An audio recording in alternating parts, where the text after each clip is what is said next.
بعض لوگ غریب ہوتے ہیں لیکن اللہ نے ان میں غیرت بڑی رکھی ہے، مجھے ایسے لوگ یاد رہ جاتے ہیں۔ میں جب یہاں آیا امامت کے لیے کئی سالوں پہلے، تو لوگ عقیدت محبت میں علماء کی دعوت کرتے ہیں، ان کی اپنی عقیدت، ان کی اپنی محبت، ان کو ہم ملامت نہیں کرتے۔ ان کے ایمان کا تقاضا یہی ہے کہ وہ علماء کی دعوت کریں، ہماری مصروفیات کا تقاضا یہ ہے کہ یہ نہیں کہ جو بھی بلا رہا ہے بس گھر کا کھانا ہی چھوڑ دے آدمی۔ کسی نے کہا نا کہ میں بدعتی مولوی کی ایک نشانی میں بتاتا ہوں، وہ مرتے دم تک اپنے گھر سے کچھ کھایا نہیں کرتے۔ تو اب میری دعوتیں شروع ہو گئیں۔ میرے ساتھ ایک پٹھان تھا باجوڑ کا تھا، یا پتہ نہیں دیر بنیر کا، مجھے یاد نہیں۔ وہ بیچارہ گنے کا رس لگاتا تھا ادھر صدر میں گنے کا رس بیچتا تھا وہ، اور گردوں کا مریض تھا، بہت غریب۔ ایسے غریب کو اگر فری میں آفر آئے وہ تو خوش ہوگا نا، وہ تو خوش ہوگا۔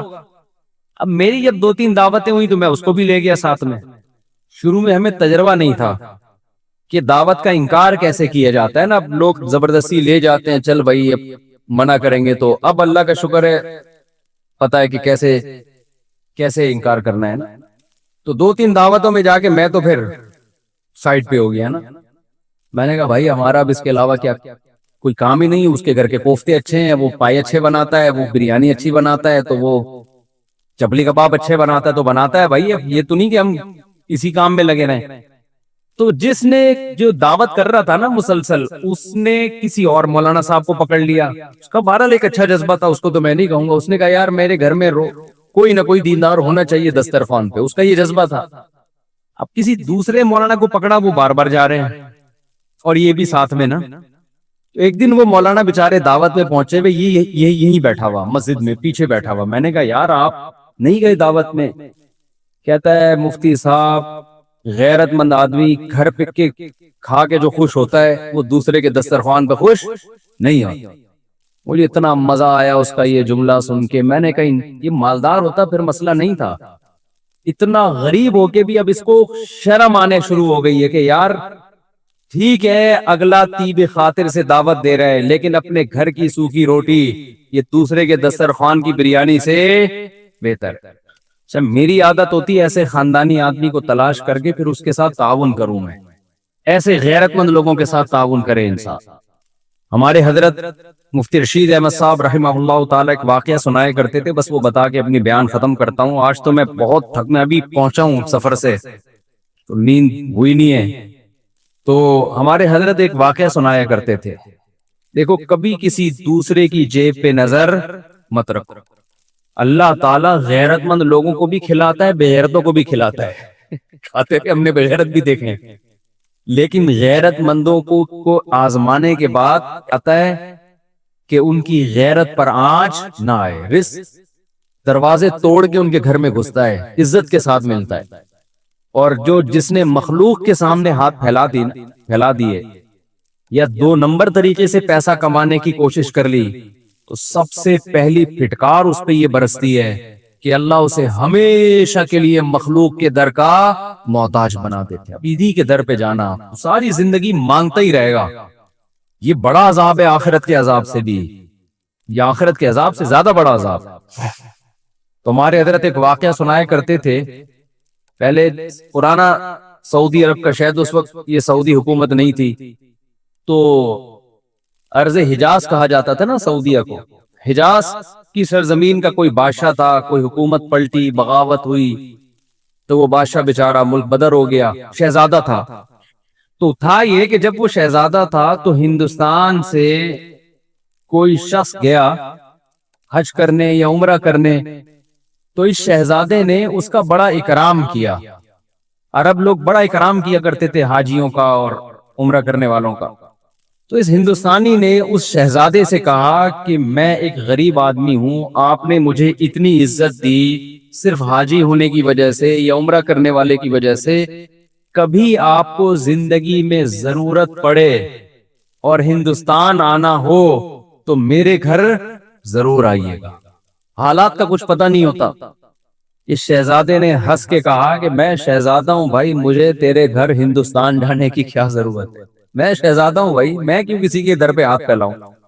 اس نے پھر بھی احتیاطاً اس کو ایڈریس دے دیا، کبھی آنا ہو ہندوستان تو آ جانا۔ اللہ کی قدرت کے بغاوت ہوئی۔ آپ کو پتا ہے جب بغاوتیں ہوتی ہیں تو بادشاہ فقیر ہو جاتے ہیں، بھکاری بن جاتے ہیں در در کے۔ یہ شہزادہ ملک بدر ہو گیا، بھاگ گیا، کہاں جاؤں، کون ٹھکانہ دے گا اس کو؟ وہ اپنا پرانا دوست یاد آیا ہندوستان۔ یہ سفر کرتے کرتے، ایڈریس تلاش کرتے کرتے اس ہندوستانی کے گھر میں پہنچا، دروازہ نوک کیا، اس نے پوچھا کون ہے؟ کہا میں وہ ہوں۔ یہ حیران ہو گیا کہ یار یہ شہزادہ آج میرے در پہ کیسے؟ اس نے اپنی حالت بتائی کہ بھئی بات یہ ہے کہ حالات خراب ہو گئے، بغاوت ہو گئی، میں مجبور ہو گیا، تو مجھے ٹھکانہ چاہیے۔ اس کمبخت نے ایک شعر پڑھا جس میں اس کی توہین، وہ شعر فارسی میں اس کا مفہوم آپ کو بیان کرتا ہوں کہ حاجت اور ضرورت ایسی چیز ہے جو بادشاہوں کو بھی گیدڑ بنا دیتی ہے، کہ تو بادشاہ تھا اور حالات نے تجھے کیا بنا دیا؟ آج گیدڑوں کی طرح کھڑا ہوا ہے میرے در پر۔ دیکھو حاجت کیسی چیز ہے، فقیر شہزادوں کو بھی کیا بنا دیتی ہے؟ گیدڑ بنا دیتی۔ یہ چونکہ شہزادہ ہے، شہزادوں والے بلڈ تو وہی تھا نا اس میں، شہزادوں والا۔ اس نے شیر کا جواب شیر میں دیا، غضب میں آ گیا نا۔ اس نے کہا شیر نر ہمیشہ شیر نر ہی ہوتا ہے۔ ایسا ہمارے حضرت جب یہ شعر سنایا کرتے تھے، حضرت کی کیفیات ہوتی تھی، شیر نر کبھی بھی گیدڑ نہیں بنتا، وہ شیر نر ہی، شیر بھی نہیں، نر نر شیر، ببر شیر۔ اور اگر کوئی حاجت اسے گیدڑ بنانے کی کوشش کرے، وہ ایسی حاجت پہ 100 جوتے مارتا ہے۔ اور یہاں سے یہ کہہ کے پیچھے واپس چلا گیا۔ اب یہ ہندوستانی اس کے پیچھے پیچھے، بھائی معاف کر دے، میں نے تیری توہین کی، مجھ سے غلطی ہو گئی، پاؤں میں گر رہا ہے، رو رہا ہے۔ اس نے کہا نا نا نا نا نا، شیر نر ایسی 100 حاجتوں پہ 100 جوتے مارتا ہے۔ اللہ یہ چاہتے ہیں کہ آپ اگر فقیر بھی ہو، مزاج کیسا رکھو؟ شہزادوں والا۔ سمجھ میں آ رہی ہے بات کہ نہیں آ رہی ہے؟ فقیر بھی ہو، مزاج کیسا رکھو؟ شہزادوں والا۔ اور ہمارے حضرت نے رکھا، فرماتے تھے میں جب مدرسے میں دارالعلوم کورنگی میں شیخ الحدیث تھا، کتنا بڑا مدرسہ اور وہاں کے شیخ الحدیث، تو حضرت مفتی محمد شفیع صاحب رحمہ اللہ تعالی نے فرمایا کہ دارالعلوم کورنگی میں جو بیل ہے اس کی تنخواہ یہاں کے شیخ الحدیث سے زیادہ ہے۔ پہلے حل بھی چلایا جاتا تھا نا وہاں، اس پہ زیادہ خرچہ ہو رہا ہے، تنخواہیں بہت تھوڑی تھی، وسائل نہیں تھے۔ فرماتے میرا ایک چھوٹا سا چھپڑا تھا، ایک دن ایک شخص آیا، انڈے بیچنے والا نا، کہ آپ اس سستے انڈے بیچ رہا ہوگا، کہ آپ ہم سے روز کے حساب سے آپ بتا دیں، میں اتنے انڈے آپ کے گھر دے کے چلا جایا کروں گا۔ حضرت نے فرمایا ہمیں ضرورت نہیں ہے۔ فرمایا اصل بات یہ تھی کہ ہمارے پاس انڈا کھانے کے پیسے بولو نہیں تھے، انڈا کھانے کے پیسے نہیں تھے۔ اتنے بڑے عالم جن کو مفتی اعظم کہا جاتا ہے۔ اور فرمایا کہ ایک دن ہمارے گھر ایک مہمان آیا، ہم نے دال رکھ دی اس کے سامنے لا کے۔ کچھ دنوں بعد دوبارہ آیا، ہم نے دال رکھ دی۔ پھر گئی سفر پہ کہ کوئی حضرت کے ریلیٹیو تھے، پھر آیا، ہم نے دال رکھ دی۔ کہہ رہے ہمیں تو کبھی خیال بھی نہیں آیا کہ ہم دال کھلا رہے ہیں اس کو، خود بھی کھا رہے ہیں۔ تو وہ کہنے لگا آپ کے گھر میں دال ہی پکتی ہے، اس کے علاوہ کچھ نہیں پکتا؟ تو حضرت کہتے ہیں اس کے بتانے سے ہمیں خیال آیا کہ ہم بہت دنوں سے کیا کھا رہے ہیں؟ دال۔ کہتے ہیں میں نے اس کو تو چپ کرانے کے لیے کیا، حلال اتنا ہی ملتا ہے، اس کو چپ کرانے کے لیے ہے نہیں۔ لیکن فرماتے ہیں میرے دل کی حالت یہ تھی، اللہ نے ایسے میرے دل میں جذبہ ڈالا تھا کہ مجھ سے بڑا مالدار دنیا میں کوئی نہیں ہے، میں اس کا بھی مستحق نہیں ہوں۔ اللہ مجھے روزانہ دال کھلا رہا ہے، میں اس کا مستحق نہیں ہوں کہ مجھے کھلائے۔ سال میں ایک مرتبہ اپنے پیر و مرشد، اپنے شیخ کی زیارت کے لیے لاہور جاتے تھے، اس کے ٹکٹ کے پیسے نہیں ہوتے تھے، تو ہر مہینے تنخواہ سے تھوڑے تھوڑے پیسے بچا کے ٹرین کا ٹکٹ سال میں ایک دفعہ خریدنے کے قابل بنتے تھے۔ لیکن فرماتے ہیں ایسی ٹھاٹ باٹ والی زندگی میں نے رکھی ہوئی تھی کہ لوگ مجھ سے قرضہ مانگنے کے لیے آتے کہ بہت بڑا سیٹ ہے بھائی، سمجھ رہے؟ میں بار بار بیان میں کہتا ہوں بعض لوگ حقیقت میں غریب ہوتے ہیں، بعض شکل سے کیا لگتے ہیں؟ بولو غریب۔ دل کا جو غریب ہوگا نا وہ شکل سے کیا لگتا ہے؟ غریب، اور بعض حقیقت میں مالدار ہوتے ہیں شکل سے غریب، اور بعض حقیقت میں غریب ہوتے ہیں شکل سے مالدار. یہ دل کی کیفیات ہیں جو ان کے چہروں پر نمایاں ہوتی ہیں.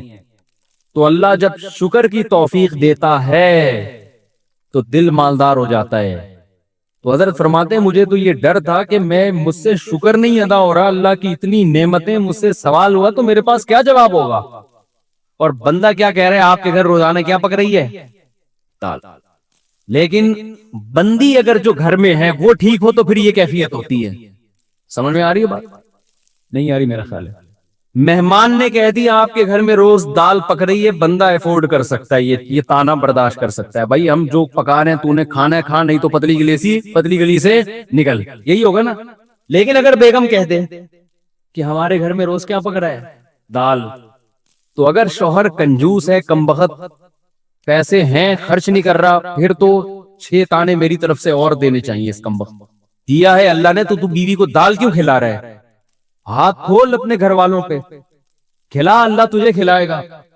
ایسے کنجوس بھی الحمدللہ ہم نے دیکھے ہیں، بے تحاشا پیسہ اللہ نے دیا اور پیاز خرید رہے ہیں داغ والے منڈی میں. وہ مسکراتے ہوئے آلو دیکھے آپ لوگوں نے؟ آلو کی 2 قسمیں، ایک آلو جو نارمل کنڈیشن میں ہوتا ہے، نہ رو رہا ہوتا ہے نہ ہنس رہا ہوتا ہے. کچھ آلو آپ کو روتے ہوئے نظر آئیں گے، کچھ ہنستے ہوئے نظر آئیں گے. یہ سستے ہوتے ہیں کیونکہ یہ ہنسی کی بات ہے نہیں اور آلو ہنس رہا ہے، تو اس کا مطلب یہ اس میں کوئی فالٹ ہے نا، یہ سستا آلو ہے. لیکن یہ آلو جب آپ گھر میں لے کے جاتے ہو تو گھر والوں کو آلو چھیلنے میں محنت کرنی پڑتی ہے. اللہ نے اگر پیسہ دیا ہے تو بھائی تو ذرا مہنگے آلو خرید لے یار، کیوں گھر والوں کو ٹینشن دے رہا ہے؟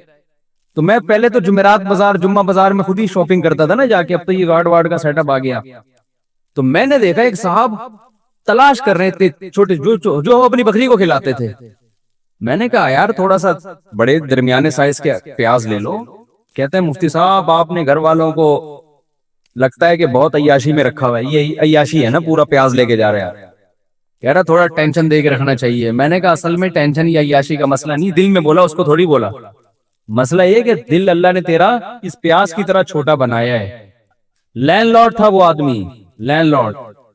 دل تیرا اتنا چھوٹا سا ہے، تو مر رہا ہے کہ یہ پتہ نہیں قبر میں لے کے جائے گا یہ پیسہ. تو اگر پیسہ ہے پھر تو تانا بنتا ہے، نہ ہو پیسہ پھر عورت کو بھی چاہیے اپنے شوہر کی آمدن میں اس کے ساتھ گزارا کرے. ہمارے حضرت اپنے گھر والوں کی بہت تعریفیں کرتے تھے کہ اللہ نے مجھے ایسی زوجہ دے دی، ایسی زوجہ دے دی، شکر گزار. فرمایا اس غربت میں اس نے میرے ساتھ، حضرت تو اس کو غربت نہیں کہتے تھے ان حالات میں، کیونکہ حضرت کہتے تھے غربت تھوڑی ہے 2 وقت کی روٹی پیٹ بھر کے ملے، غربت کہاں ہے. ان حالات میں کبھی کوئی جملہ ناشکری کا گھر والوں کی زبان سے میں نے نہیں سنا. بس ایک چھوٹا سا واقعہ کہتے میں گھر والوں کی طبیعت خراب تھی، ڈاکٹر کے پاس لے کر گیا. ڈاکٹر نے کہا ان کو پھل کھلائیں. ان کو کیا کھلائیں؟ پھل. ان کی صحت اس لیے خراب ہو رہی ہے، پھل فروٹ نہیں کھانے کو مل رہے. حضرت کہتے ہیں میرے پاس فروٹ کے پیسے بولو نہیں تھے. تو میں نے ڈاکٹر کو تو نہیں کہا کہ پیسے نہیں ہیں. جو آدمی نا ایسے بیٹھ کے پیسے ہی نہیں ہے ایسے شروع ہو جاتا ہے، میں تھا کہ ڈاکٹر زکات اور وہ دینا شروع کر دے. ہر کہتے ہیں ڈاکٹر نے اپنے علم کے حساب سے صحیح کہا. میں نے دل میں یہ سوچا کہ بھائی اگر میری گھر والے کو فروٹ کی ضرورت ہوتی تو اللہ مجھے فروٹ کے پیسے دیتا. اللہ نے نہیں دیے اس کا مطلب اس کو ضرورت نہیں ہے. اللہ نے نہیں دی اس کا مطلب اس کو ضرورت نہیں، یہ بغیر فروٹ کے ٹھیک ہو جائے گی. لیکن یہ مزاج بیوی کا ہونا بھی بولو ضرور. انہوں نے بھی یہ سوچا حضرت کے اہلیہ نے کہ اگر مجھے فروٹ کی ضرورت ہوتی تو اللہ میرے شوہر کو فروٹ کے پیسے دیتا. نہیں دیے، یہ جو دال روٹی پہ سیٹ ہو گئے نا اسی پہ چلتے رہو. یہ واقعہ کئی سال پرانا ہے. حضرت کا انتقال ہو گیا. حضرت کی اہلیہ ماشاءاللہ اب بھی میرا خیال ہے 95 سال کی ہو گئی ہوں گی، 90-95 کی، اب بھی الحمدللہ حیات ہیں. اور جو فروٹ کھانے والی تھی نا صبح شام بہت ساری چل بسی. سمجھ میں آ رہی؟ جن کی بیویوں نے کہا فروٹ کھلا، تیرا باپ بھی کھلائے گا فروٹ، کیونکہ ڈاکٹر نے بولا ہے. وہ پیزے برگر اور فروٹ کھا کھا کے ان کا انتقال ہو، اور وہ الحمدللہ اب بھی زندہ ہیں بغیر فروٹ کے. توکل دیکھو، گورے کی ڈکشنری میں توکل، اللہ پر اعتماد، یہ ہے ہی نہیں. تو ہم بھی انگریز بنتے جا رہے ہیں کیلکولیٹر لے کے ہر چیز. جب اللہ نے دیا ہے پیسہ پھر تو کرو میرے بھائی. پھر حضرت کے پاس آخر عمر میں پیسہ بہت آیا, رزق کے دروازے اللہ نے کھول دیے. جب اللہ نے رزق کے دروازے کھولے ہیں تو حضرت کا لائف اسٹائل پھر چینج ہوا ہے. پھر وہ اسٹائل نہیں ہے. پھر جو حضرت کا وی آئی پی کھانا تھا, یہ میں اس لیے بتا رہا ہوں کہ آج کم وقتوں کے پاس پیسہ آ جائے تو رہتے وہ دال پہ ہی ہیں. یہ بھی شریعت کی تعلیمات کے خلاف ہے. جب دے دیا اللہ نے تو کھلاؤ بھائی گھر والوں کو. پھر حضرت کا ناشتہ سیب کے بغیر بولو نہیں. جب یہاں سیب ختم ہو جاتے, حضرت کے لیے یورپ سے سیب منگوائے جاتے تھے. حضرت نے کہا سیب کے بغیر ناشتہ, میں سیب لازمی ہے میرے ناشتے کا حصہ ہے. حضرت سیب مارکیٹ سے شارٹ ہے, دیکھو کس ملک میں مل رہا ہے, آرڈر کرو. سیب پیسہ خرچ کیا حضرت نے. نہیں آ رہی میرا خیال ہے بات سمجھ. اور میں خود جاتا تھا حضرت کے گھر کبھی صفائی کے لیے, خدمت کے لیے, تو ماشاءاللہ گوشت, روسٹ, یہ سب چیزیں رکھی ہوتی تھی. بڑا وی آئی پی کھانا, شہد, زیتون. کھاتے کم تھے مگر کھاتے خاندانی. گھر بڑا اچھا, گھر ذاتی نہیں بنایا کہ مسافر خانہ ہے, نکلنا ہے, ذاتی کی کیا ضرورت ہے. جو کرائے کا گھر تھا اسی کو بہت بہترین ڈیکوریٹ کیا ہوا. ایسا گھر جا کے سکون ملتا ہے یار کہ شیش محل میں آ گئے. کہاں آ گئے؟ کنجوس آدمی پیسہ آنے کے بعد بھی خرچ بولو نہیں کرتا. پھر گاڑی حضرت نے رکھی, ایسی گاڑی, شو روم گئے گاڑی خریدنے کے لیے نا, کہ بھئی گاڑی چاہیے. اس نے کہا یہ گاڑی, انہوں نے کہا حضرت نے گاڑی دکھا. گاڑی مذاق نہیں کر بھائی, یہ گاڑی اسٹائل چینج ہوا نا, تکبر والا نہیں, یعنی اللہ کی نعمت کے لیے.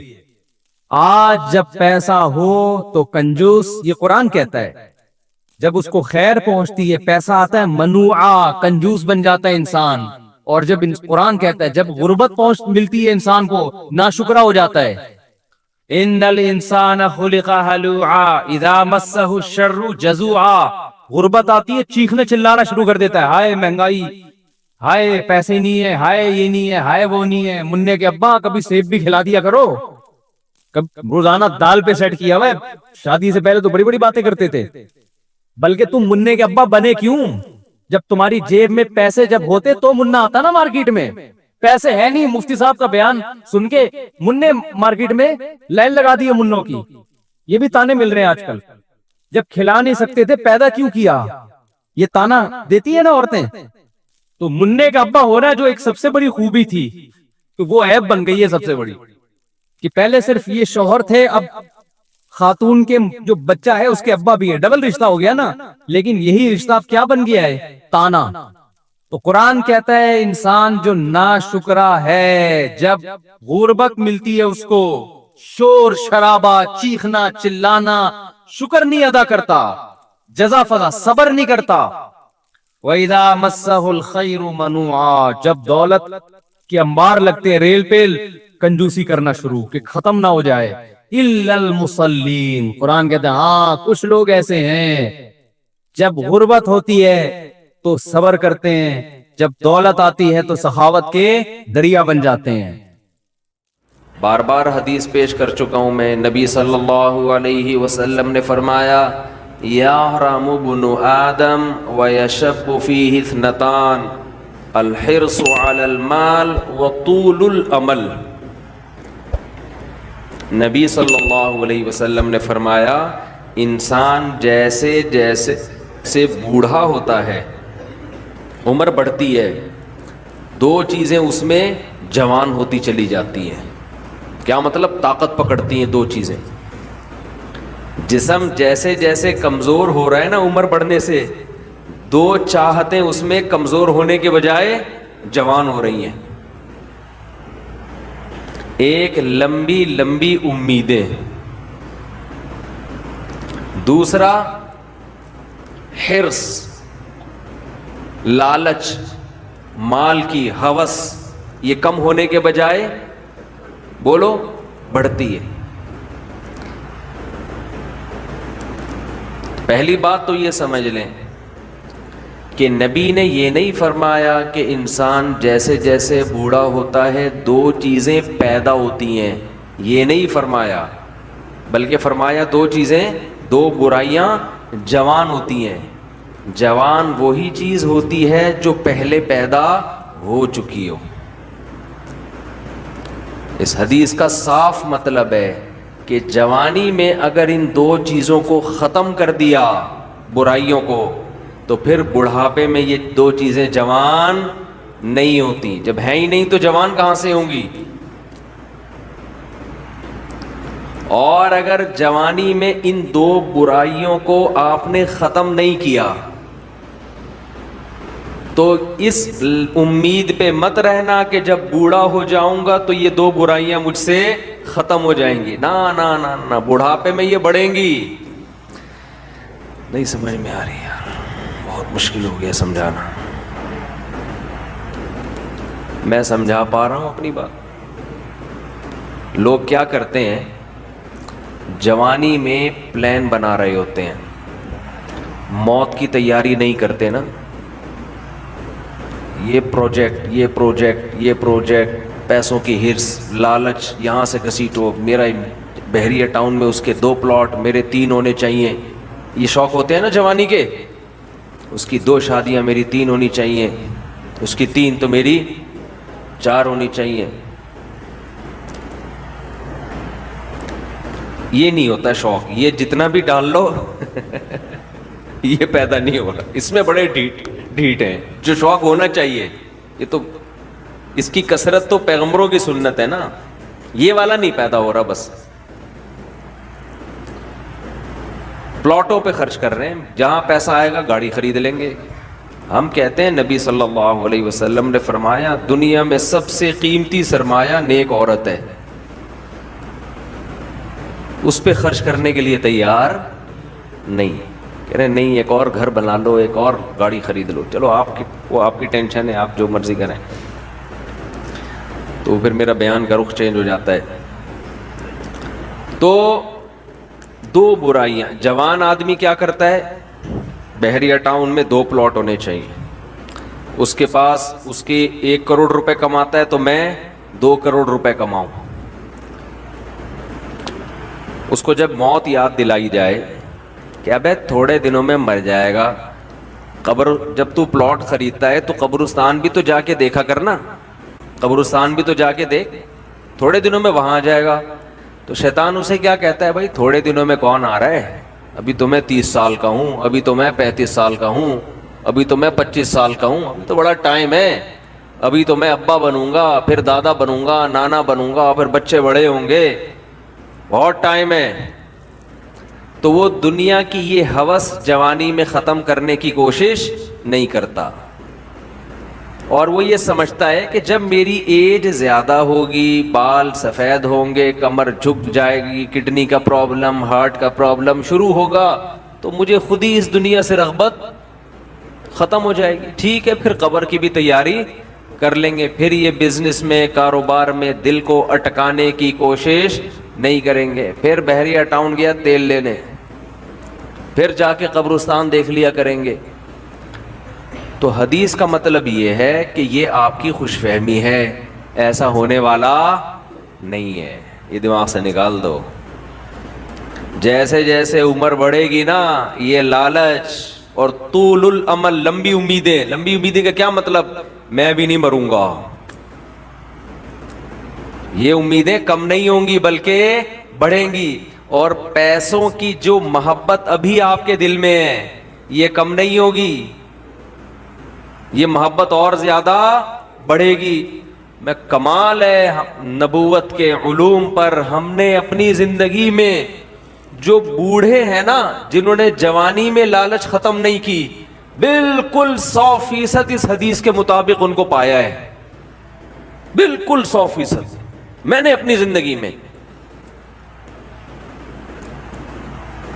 ہم نے دونوں طرح کے بوڑھے دیکھے، سخی بھی اور کنجوس بھی. اچھا پہلے تو میں حدیث کی تشریح ذرا مکمل کر دوں، پھر مثالوں سے بات سمجھاؤں گا. حدیث میں جب بھی یہ آتا ہے نا کہ یہ 2 چیزیں ایسی ہیں یا 3 چیزیں، تو یاد رکھو حدیث میں وہ عدد مقصود نہیں ہوتا. یہاں سے بہت سے لوگ دھوکہ کھاتے ہیں. میری ایک اہل حدیث عالم سے بحث ہوئی، وہ ایصال ثواب کے منکر نہ، کہ میت کے لیے آپ کوئی نیکی کر کے اس کو ثواب نہیں پہنچا سکتے. میں نے کہا دلیل کیا ہے؟ کہنے لگے حدیث میں آتا ہے 3 چیزوں کا ثواب ملتا ہے، صدقہ جاریہ، جو اولاد آپ کے لیے دعا کرے اور علم ينتفع به، وہ علم جو آپ چھوڑ کے جائیں. تین ہیں، چوتھی کوئی نہیں ہے. تو بھائی حدیث میں جب بھی یہ آتا ہے نا یہ 3 کا عدد، یہ 4 کا عدد، تو اس پر امت کا اجماع ہے کہ اس سے وہ عدد میں محصور نہیں ہوتا. اس کا مطلب ہے کہ یہ 3 تو ہیں، جو بھی اس معنی کی ہوں گی وہ سب اسی میں داخل ہیں. جیسے حدیث میں آتا ہے، ایک صحابی نے عرض کیا یا رسول اللہ میں اپنی والدہ کے لیے صدقہ کرنا چاہتا ہوں، کیا ثواب ملے گا؟ آپ نے فرمایا ہاں. اب یہ نہیں کہ صرف صدقے میں ہی انحصار ہے، صدقہ تو ایک نیکی ہے. اس حدیث سے صاف پتہ چلتا ہے کہ نیکی جیسے اپنے لیے کی جاتی ہے، اپنے کسی مرحوم کے لیے بھی کی جاتی ہے، کی جا سکتی ہے. آپ صدقے کے لفظ کو پکڑ کے بیٹھ گئے کہ صدقہ ہے تو باقی نہیں ہے، تو صدقے میں کون سی ایسی خاص بات ہے؟ اصل میں تو حدیث میں اصول اور ضابطہ بیان کر دیا جزیات کے ضمن میں. قرآن و سنت کی عادت ہے کہ جزیہ بیان کر کے لا بیان کیا جاتا ہے. جیسے قرآن کہہ رہے ماں باپ کو اف نہ کرو، تو یہ ایک جزیہ ہے، لیکن اس کے ضمن میں ایک لا بیان کر دیا کہ تکلیف نہ پہنچاؤ، کیونکہ اف کہنا بھی کیا ہے؟ تکلیف ہے. تو بیسک تکلیف پہنچانا ہے، اف کا لفظ یہ اصل مقصد نہیں ہے. اسی وجہ سے ہماری نظر میں جو راجح قول ہے دلیل کے لحاظ سے وہ یہی ہے کہ ایصال ثواب صدقہ کر کے بھی کیا جا سکتا ہے اور کسی بھی نیکی کے ذریعے کیا جا سکتا ہے. یہاں پر پھر ایک اعتراض ہوتا ہے، یہ اعتراض کا جواب دے کے پھر آتا ہوں اصل، کیونکہ پھر لوگ شارٹ کلپ بنا کے آدھی چیز چلاتے ہیں. اعتراض یہ ہوتا ہے کہ صحابہ کرام سے ثابت کیوں نہیں ہے کہ کسی نے قرآن پڑھ کے ثواب پہنچایا ہو. سمجھتے ہیں؟ نہیں آ رہی سمجھ میں. ہمارے اہل حدیث حضرات اکثر یہ سوال کرتے ہیں کہ پھر صحابہ نے ایصال ثواب کیوں نہیں کیا. اس کا جواب یہ ہے کہ ایصال ثواب نام ہے اس نیت کے ساتھ نیکی کرنا کہ یہ ثواب کس کو پہنچے؟ مرحوم کو پہنچے. یہ نیت ہے امر باطن. ہمارے سامنے صحابی کی نیکی تو آئے گی، ان کا دل کا ارادہ ہمارے سامنے نہیں آئے گا. جیسے ایک صحیح حدیث تو آ گئی ہمارے سامنے کہ صحابی نے نبی سے پوچھا کہ میں صدقہ کر رہا ہوں، نیت کیا ہے؟ والدہ مرحوم یا والد مرحوم کے لیے کنواں بنا رہا ہوں. اب باقی جس صحابی نے اپنے کسی مرحوم کے لیے کیا کیا وہ تو ان کے دل کی حالت تھی نا. ہمارے سامنے تو وہ عمل آئے گا، دل کی نیت تھوڑی ہمارے سامنے آئے گی. ہاں اجتماعی سطح پہ کسی نے مرحوم کے لیے کچھ کیا ہوتا وہ پھر چھپنے والا کام نہیں تھا، وہ نقل ہوتا، اور ایسی کوئی حدیث نقل نہیں ہے. اس لیے ہم کہتے ہیں اجتماعی سطح پہ ایصال ثواب ناجائز ہے، بدعت ہے. نہیں آئی بات میرا خیال. اخپل طریقے سے انفرادی طور پر آپ کوئی نیکی کریں مرحوم کے لیے ٹھیک ہے، لوگوں کو جمع کر کے کریں یہ عمل کیا بن جائے گا؟ بدعت. کیونکہ اگر جمع کر کے کرنا جائز ہوتا تو پھر یقیناً صحابہ سے ثابت ہوتا، پھر یہ عمل چھپنے والا تھا نہیں. سمجھ میں آ رہی ہے بات؟ کہ آپ اگر چھپ کے یعنی قرآن خوانی میت کے ایصال ثواب کے لیے ہم اس عمل کو بدعت سمجھتے ہیں، کیونکہ یہ ثابت نہیں ہے. حضرت ابو بکر کا انتقال ہوا تو حضرت عمر نے کوئی پبلک کو بلایا کہ آ جاؤ ہمارے یہاں قرآن خوانی ہو رہی ہے، تمبو لگا ہوا بھی آ جاؤ. اپنے طور پر اخپل طریقے سے بیٹھ کے پڑھو بھائی، اخپل طریقے سے میت کے لیے کوئی بھی سورت پڑھ لو، کوئی بھی نیکی کر لو. بہتر تو یہی ہے کہ صدقہ کو فوکس کرو جو حدیث میں منصوص ہے، جس کا حدیث میں صراحتاً ذکر ہے، تو سب سے افضل تو یہی ہے. اس کی مثال ایسے ہے کہ جیسے صحابی نے پوچھا میں کنواں بنانا چاہتا ہوں. اب آپ کہیں کہ کنواں بنانا تو جائز ہے، مسجد بنانا جائز نہیں ہے کیونکہ حدیث میں مسجد کا ذکر نہیں ہے. تو بھائی کنواں بھی ایک نیکی ہے، مسجد بھی ایک نیکی ہے. تو جیسے کنواں بنانا جائز ہے تو سڑکیں بنانا بھی جائز ہے، مسجد بنانا بھی جائز ہے، سرائخ بنانا بھی جائز ہے، سبیل بنانا بھی جائز ہے. تو ایسے صدقے کے علاوہ بھی نیکی کیا ہے؟ جائز ہے. تو خیر یہ تو درمیان میں ایک مسئلہ آ گیا جو اصل موضوع میں لے کے چل رہا تھا, اب ہم اس کی طرف آتے ہیں. تو میں یہ کر رہا تھا, یہ جو حدیث میں آتا ہے نا کہ 2 برائیاں ایسی ہیں کہ جوانی میں اگر آپ نے ان کو ختم نہیں کیا تو بڑھاپے میں وہ برائیاں کم ہونے کے بجائے بڑھتی ہیں. تو اس سے مراد صرف 2 برائیاں نہیں ہیں, یہ 2 تو مثال بیان کی گئی ہے. مطلب یہ کہ انسان میں جتنی خواہشات ہیں اگر جوانی میں ان خواہشات کو ختم نہیں کیا تو بڑھاپے میں وہ خواہشات کم نہیں ہوں گی بلکہ اور زیادہ بڑھ جائیں گی. لوگ کہتے ہیں بڑھاپے میں تو انسان کمزور ہو جاتا ہے تو خواہشات بڑھیں گی کیسے؟ او بھائی, خواہش کو پورا کرنے کی طاقت ہونا الگ چیز ہے, خواہش کا جذبہ پیدا ہونا الگ چیز ہے, طاقت نہیں ہوگی. ایک آدمی کا دل چاہتا ہے کہ میں 2 پراٹھے کھا جاؤں, لیکن 2 نوالے کھا کے پیٹ خراب ہو جاتا ہے. جذبہ تو ہے 2 پراٹھوں کا, پاور 1 پراٹھا ہضم کرنے کی بھی نہیں ہے. تو پاور ہونا الگ چیز ہے, کیونکہ پراٹھے پر جب لوگ بیان سنتے ہیں تو ان کا دل چاہتا ہے کھانے کا, اور ویسے بھی روزہ ہے, اچھا بھی لگ رہا ہے منہ سے پراٹھا بولتے ہوئے ملائی کے ساتھ. آج میں نے قدیر بھائی سے پوچھا فجر کی نماز کے بعد کہ سحری میں کیا کھایا, انہوں نے کہا ملائی سے پراٹھا. میں نے کہا یار میرا دل خراب کر دیا آپ نے. دودھ کی جو بلائی ہوتی ہے نا گرم, فریج کی رکھی ہوئی نہیں, فریج والی نہیں, دودھ سے جو گرم گرم ملائی نکلتی ہے اس میں تھوڑی سی چینی ڈال دیں. ڈاکٹر منع کرتے ہیں چینی نہ ڈالیں, آپ ڈال دیں, صحیح ہے نا. بہت زیادہ ڈاکٹروں کو فری کرانے کی ضرورت نہیں ہے. بس ایک چیز کا خیال کیا کرو کہ اتنا مت کھاؤ کہ وزن بڑھنا شروع ہو جائے. بس جب وزن بڑھ رہا ہے تو اس کا مطلب پھر میٹھے پہ تھوڑا کنٹرول کرو. وزن نہیں بڑھ رہا, کنٹرول میں ہے, اور کنٹرول میں صرف اس سے نہیں ہوتا کہ نہیں کھاؤ. بھائی اچھا کھاؤ, اللہ کے بندو, اللہ نے نعمتیں دی ہیں یار. خربوزے کھا رہے ہیں اس میں افطاری میں, پکوڑے چھوڑ کے. افطاری میں بھی خربوزے ہی سے افطار کرنا ہے. افطاری میں تو آدمی کا سموسے پکوڑوں پہ دل کرتا ہے کہ پھوڑ دے اس کو بیٹھ کے, مزہ ہی اسی کا ہے. تو اتنا زیادہ بھی نہ مسلط کرو. ہاں تھوڑا اچھا کھاؤ لیکن کم کھاؤ, بہت زیادہ نہ پھوڑو. تو انہوں نے میرا دل وہ کر دیا آج صبح نا ملائی کا تذکرہ کر کے. تو میں نے ان سے بولا کہ کل 4:30 بجے ملائی پراٹھے کے ساتھ پہنچا دیں ہمارے. تو یہ کہہ رہے تھے کل 4:30 بجے انشاءاللہ. صبح سحری میں آپ ملائی کھائیں, مزہ نہ آئے ویسے اپنا ہی مزہ ہے.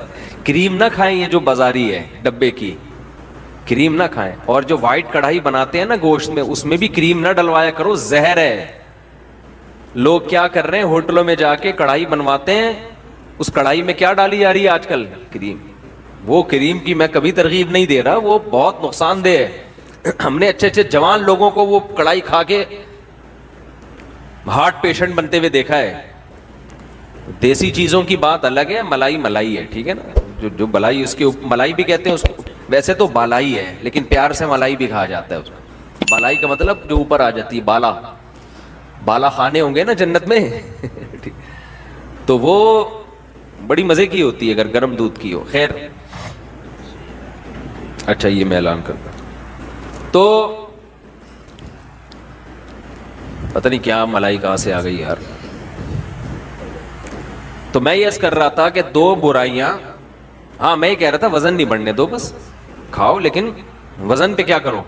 ہم نے مزدوروں کو دیکھا ہے کوئی بیماری نہیں ہوتی, صرف روٹی کھا رہے ہوتے ہیں, صرف روٹی. وہ اتنے غریب بھی دیکھے ہم نے کہ سالن نہیں ہے ان کے پاس, صرف روٹی, پھر بھی فٹ فاٹ ہیں, صحت مند ہیں, نہ کوئی کڈنی کا پرابلم, نہ کوئی شوگر کا پرابلم, پیٹ بھی کمر سے چپکا ہوا ہے, ایسی فٹنس آدمی حیران ہو جائے.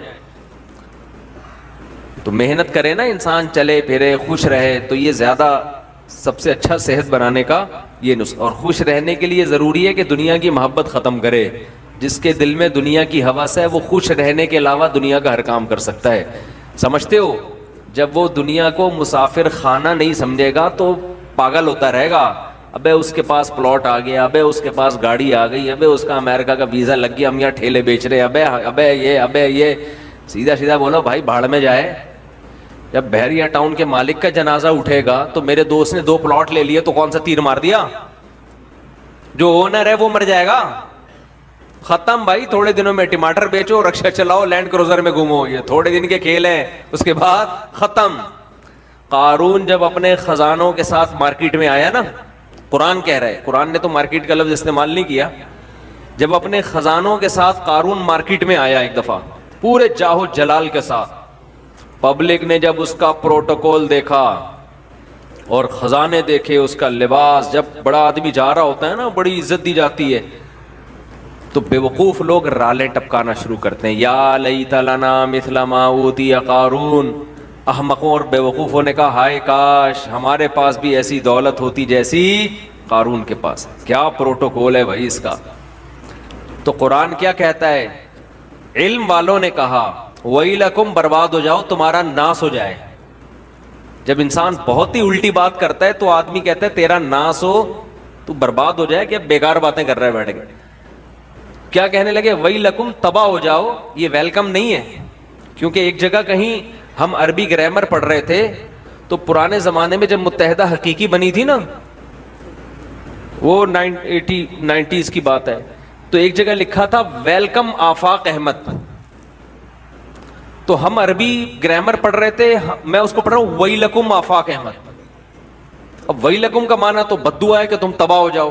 تو میں حیران ہوں کہ انہوں نے اپنے قائد کو گالی کیوں دی ہوئی ہے. میں وہاں کھڑا ہوا سوچ رہا ہوں کہ اپنا قائد بھی متحدہ حقیقی بنی تھی نا, تو وہ قائد بھی مانتے ہو آفاق احمد کو, اور تم کہہ رہے ہو اور گالی بھی دے رہے ہو تم تباہ ہو جاؤ. پھر کسی نے بتایا بھائی یہ وَيْلَكُمْ نہیں ہے, یہ ویلکم ہے.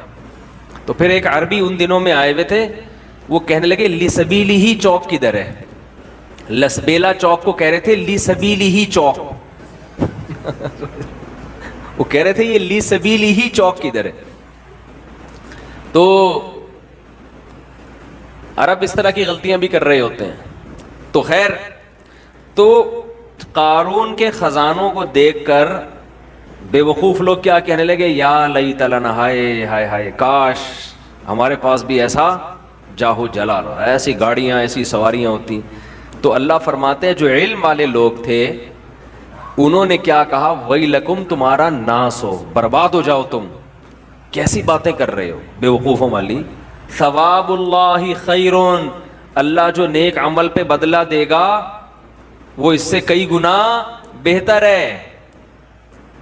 تو کبھی تمہاری رالیں کسی نیک عمل کو دیکھ کے تو ٹپکی نہیں ہے کہ وہ روزے رکھ رہا ہے, وہ صدقہ کر رہا ہے, تو رال ٹپکے یار کتنا کما رہا ہے. یہ ٹپک کس پہ رالیں رہی ہیں؟ جو عیاشی کر رہا ہے. تو یہ عیاشی تو تھوڑے دنوں میں ختم ہونے والی ہے. اور قارون اب مارکیٹ سے شارٹ ہو گیا کہ نہیں ہو گیا؟ کہاں گیا اس کا جاہو جلال؟ تو قبر بھی نہیں ملتی, قبر بھی نہیں ہے, زمین میں دھسا دیا اللہ نے, ایسا دھسایا حدیث میں آتا ہے قیامت تک دھستا ہی رہے گا. موسیٰ علیہ السلام نے اسے کہا زکوٰۃ دے, اللہ نے تجھ پر احسان کیا ہے, تو جیسے اللہ نے تجھے دولت دے کے احسان کیا تو اللہ کی مخلوق پہ احسان کر, تو بھی مخلوق پہ خوب خرچ کر. تو کہنے لگا یہ میرا کمال ہے جو میں نے پیسہ کمایا ہے, مائنڈ میرا کیا تھا. آج بعض مالدار لوگ کہہ رہے ہیں نا میرا مائنڈ, میری لک ہے اور میری, او بھائی آپ کا کچھ نہیں ہے. جس کے لیے اللہ رزق کے دروازے کھولنا چاہے کھول دیتا ہے. ہم نے بڑے بڑے فنٹر دیکھے ہیں, وہ بیچارے ٹماٹر ہی بیچتے رہتے ہیں ساری زندگی, حالانکہ مائنڈ ان کا بہت ہوتا ہے. اور بڑے بڑے بے وقوف لوگ دیکھیں جن کے پاس نوٹ گننے کی فرصت نہیں ہے.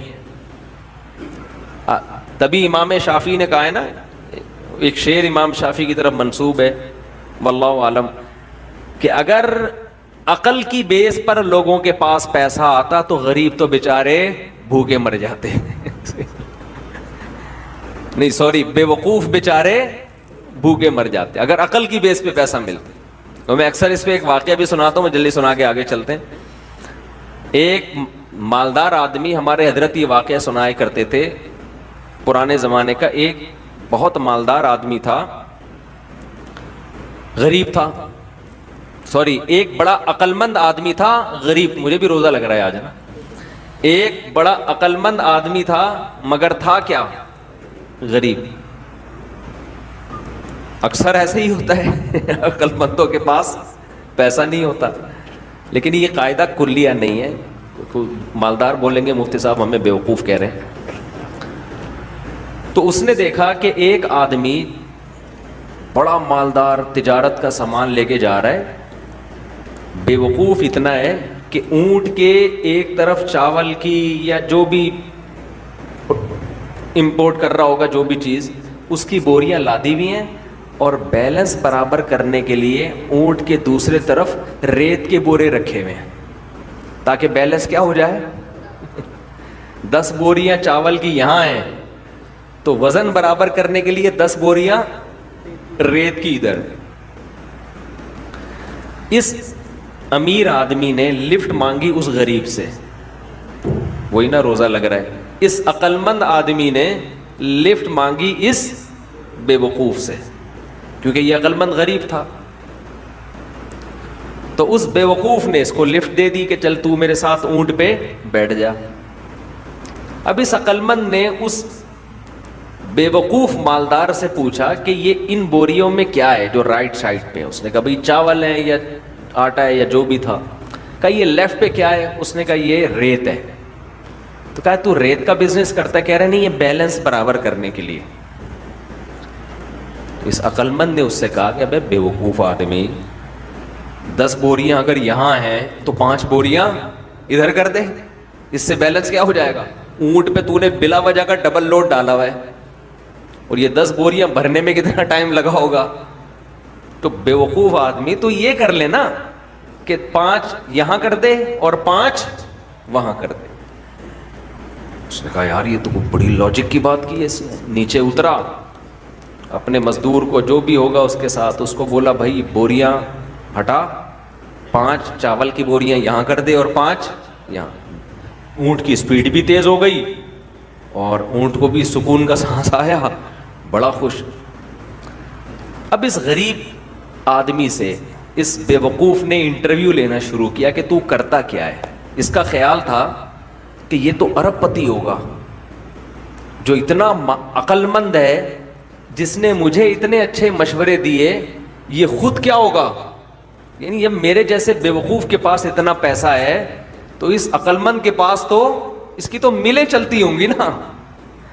تو اس سے پوچھا تو کرتا کیا ہے. اس نے کہا یار میں تو غریب آدمی ہوں, جس کام میں ہاتھ ڈالوں برباد. میرے پاس تو سواری بھی نہیں ہے, تبھی تو میں نے تجھ سے لفٹ مانگی ہے. اس نے کہا اتر نیچے. نیچے اتر, اونٹ کو واپس گھمایا, 5 بوریاں دوبارہ ادھر کی اور ریت کی بوریاں دوبارہ بیلنس برابر کرنے کے لیے ادھر ڈال. بولا تیری عقل کی وجہ سے تیرے پاس جب 1 کوڑی روپیہ نہیں ہے تو میں بے وقوف تجھ عقل مند سے 1000 گنا بہتر. میں تیرے مشوروں پر عمل کروں گا نا, میں بھی تیرے جیسا بن جاؤں گا. مجھے اپنے اسٹائل سے چلنے دے جیسا چل رہا ہوں. سمجھ رہے کہ نہیں سمجھ؟ میں جیسے اپنے اسٹائل سے چل رہا ہوں مجھے چلنے دے. اگر تیرے مشورے پر عمل کیا نا تو میں بھی تیرے جیسا غریب ہو جاؤں گا. لو کان بالحیل الغنا لوجدتنی بنجوم اقطار السماء تعلقی.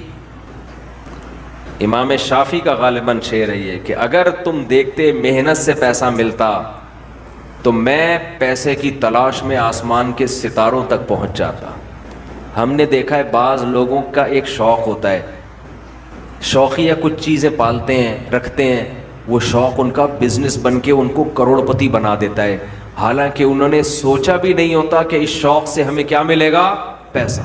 اگر وہ پلاننگ کر کے کرتے تو کچھ بھی نہیں آتا ہاتھ میں. اس کا مطلب یہ نہیں کہ آپ محنت نہ کریں.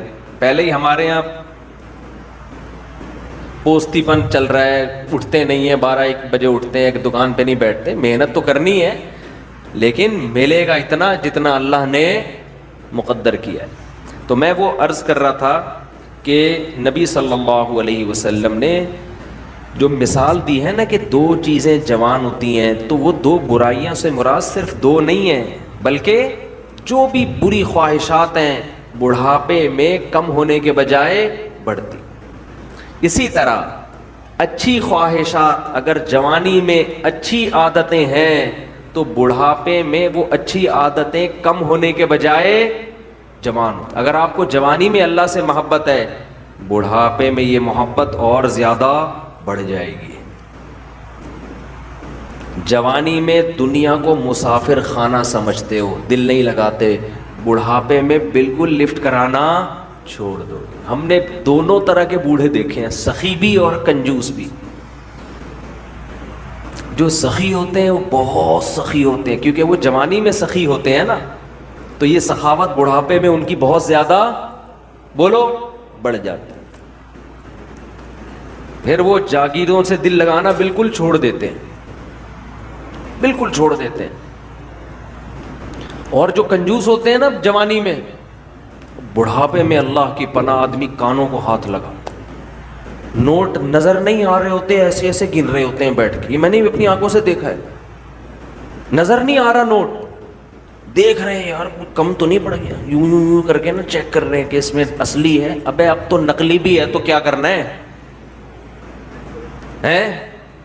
اب تو اگر نقلی بھی ہے تو اپنے دانت نہیں ہے کھانے کے لیے, پیٹ میں آنت نہیں ہے کھانے کے لیے, چبانے کے لیے دانت نہیں, کھانے کے لیے آنت نہیں, تو اصلی نقلی کا رہ کیا گیا. شوگر کے آپ مریض ہیں, مٹھائی آپ نہیں کھا سکتے. اب تو آپ کو بچے پال رہے ہیں, اللہ اللہ کرو, مصلے پہ ٹائم گزارو اور نکل لو پتلی گلی سے. اللہ زندگی دے سارے بوڑھوں کو, لیکن اب تو یہ سوچ ہونی چاہیے نا, نہیں جناب ایسے ایسے گر رہے ہوتے ہیں, اتنے لالچ, اتنی ہوس, اور ایسا پراپرٹی میں دل لگائیں گے, ادھر پلاٹ. ایک بوڑھے کا فون آیا میرے پاس, کی غیبت اس لیے نہیں, کسی کو کیا پتا کس کی بات کر رہا ہوں, میرا خیال ہے 85 سال تو ان کی عمر ہوگی, اور 10 قسم کی بیماریاں. کہنے لگے, رو رہے تھے, میرے بیٹے کا کاروبار کا نقصان ہو گیا, گھر میں بڑے مسائل آ رہے ہیں, رزق کی تنگی ہے, میں بہت ٹینشن میں ہوں. میرا دل مجھے ترس آیا, میں ان کا مذاق نہیں اڑا رہا, مجھے ترس آیا. میں ان سے کہوں کہ حضرت آپ کی کیا رزق کی تنگی, آپ کی زندگی گزر چکی ہے, آپ نے ویسے ہی 2 پاپے صبح چائے میں ڈال کے کھانے ہیں بھائی, دوپہر دونے والے کھچڑی کے کھانے, زندگی گزر گئی ہے, اب ان چیزوں میں کیا رکھا ہے.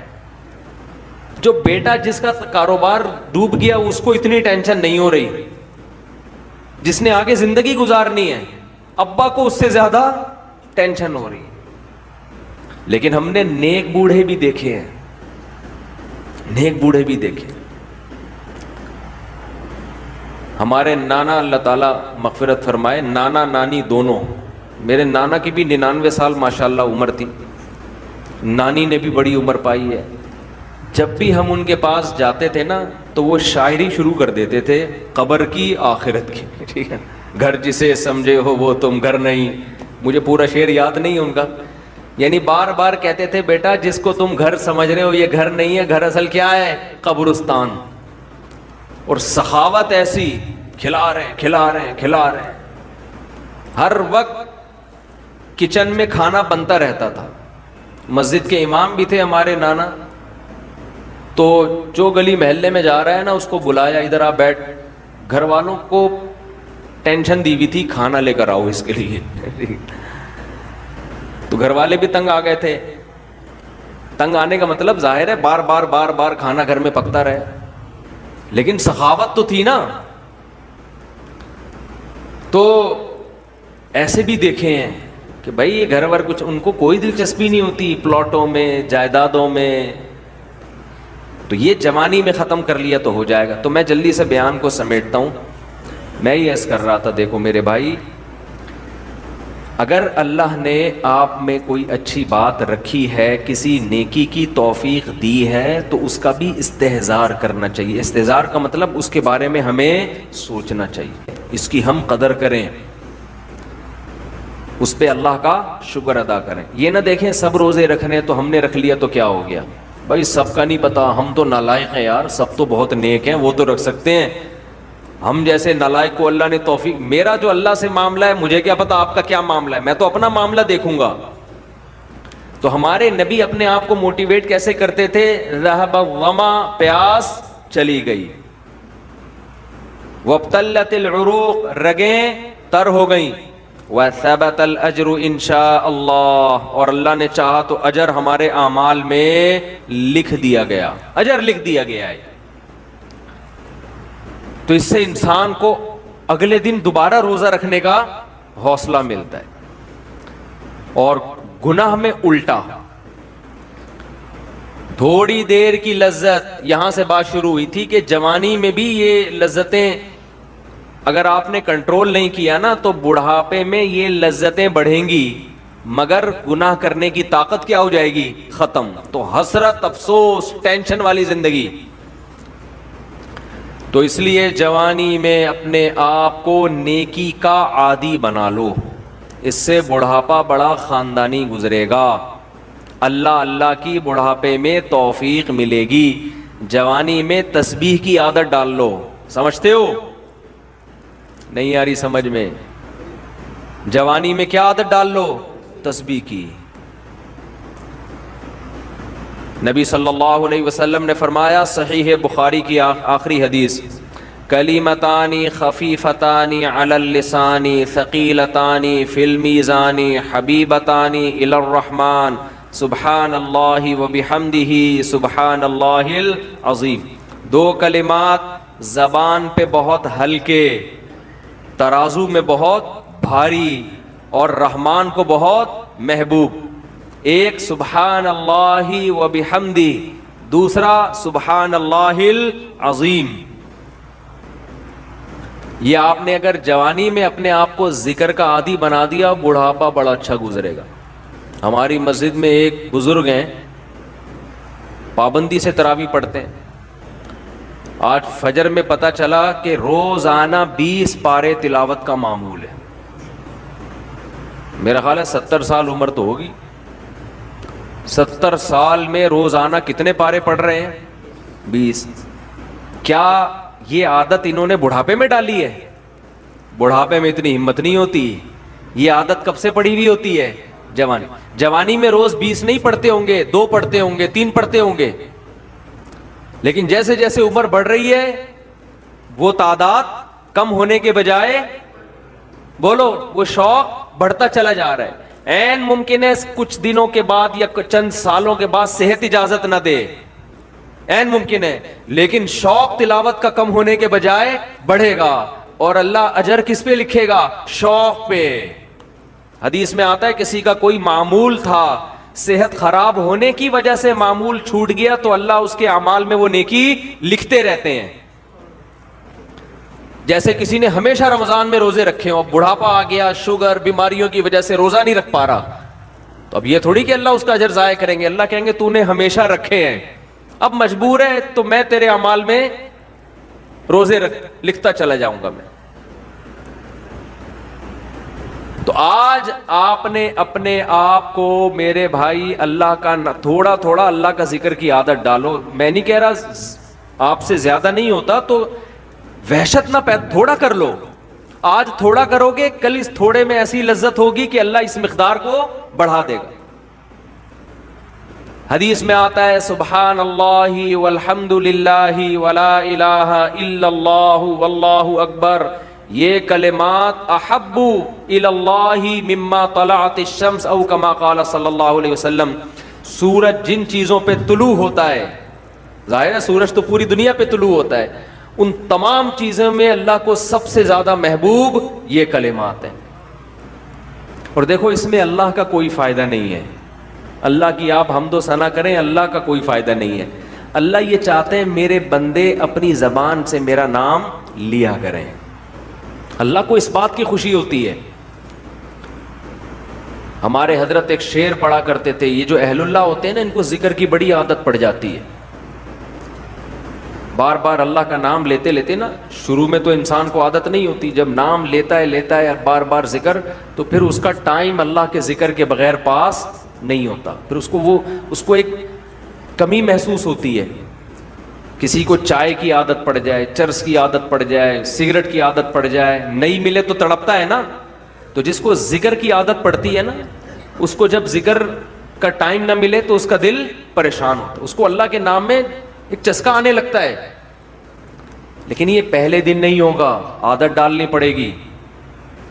تو روزانہ اس کا معمول بنا لیں 100 دفعہ صبح 100 دفعہ شام تسبیح کا معمول بنا لیں. اس سے کیا ہوگا؟ ابھی شاید دل نہ لگے آپ کا، لیکن جیسے جیسے عمر بڑھے گی اللہ کے نام کا چسکا لگنا شروع ہو جائے. بڑھاپا بہت اچھا گزرے گا، اللہ کو یاد کر کے گزرے گا. کھوپڑی شریف میں بات آ رہی ہے کہ نہیں آ رہی؟ اور اگر ہر وقت دنیا کے تذکرے کرتے رہنا، ہر وقت ویڈیو گیم لے کے بیٹھے ہوئے پب جی کھیل رہے ہیں، سانپ والا تو سانپ والا ختم ہو گیا، اب آ رہا ہے سانپ والا. نوکیا میں آتا تھا سانپ لمبا ہوتا جا رہا ہے، اس کو پتہ نہیں فضول ٹائم ویسٹ کر رہے ہو. ہم پریشان ہوتے ہیں یار ہمارے پاس کاموں کو نمٹانے کا ٹائم نہیں ملتا. ہم تو چاہ رہے کاش یہ دن 24 گھنٹے کے بجائے 48 گھنٹے کا ہو جائے. اور لوگ کیا کر رہے ہیں کہ وہ باقاعدہ ارادہ کر کے ضائع کر رہے ہیں ٹائم.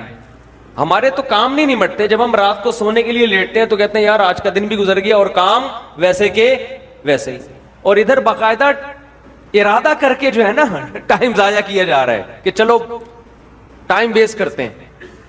ایسی چیز میں ٹائم گزر جائے نا جو ذہنی تفریح کا ذریعہ بنے تو بھی ٹھیک ہے. گپ شپ لگا لو دوستوں کے ساتھ بیٹھ کر. یہ کیا ہے یار دماغ کو خامخواہ کا تھکا رہے ہو بیٹھ کے. تو اگر پب جی کھیلنے کی عادت ڈال لی تو جاؤ گوروں کا بڑھاپا دیکھو. اولڈ ہاؤس میں بڑھاپے میں سنوکر کھیلتے ہیں، کیرم بورڈ کھیلتے ہیں، لڈو کا نہیں مجھے پتا، یہ چیزیں کھیل رہے ہوتے ہیں بڑھاپے میں.